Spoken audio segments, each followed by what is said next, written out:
I know that, first of all, that Cincinnati is one of the most underrated, fertile grounds for good high school players. So even just locally in that greater Cincinnati area, there's good football players. And now that they've kind of gotten on the map, the radar certainly as being a national program, I think that it's just helped their recruiting process. And it looks like the fan base is pretty energized. And all of a sudden, when you go to the Senior Bowl and you get a guy like Tony Pike there, we're all here at the Combine talking about a Marty Gilliard. That's where are they from? Cincinnati. And so I think that thing is just something that a guy like Butch Jones can just build on. And Butch, to me, what Butch did at his last stop, hey, he built. It got better even where Butch was there. And I think the program's going to get better with Butch.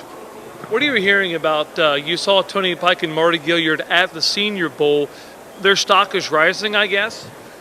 That stock is rising line is always a little bit tricky. But I think in Tony's case, it's really encouraging because even when I watched him on TV, I said, man, he looks so skinny. And then all of a sudden you see him here, he's 223 pounds. And he tells you he wants to get to 230. And you know what? When you look at his frame, he can do that. And I get it because sometimes people don't understand. Well, how can they put on that weight? Well, you know what? They're not going to class anymore, and all of a sudden, all their work it's football. So they learn about nutrition.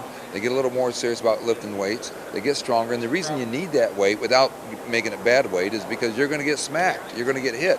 So I see Tony Pike as a guy who people are saying third, fourth round. Well, I think he could slip into the second round.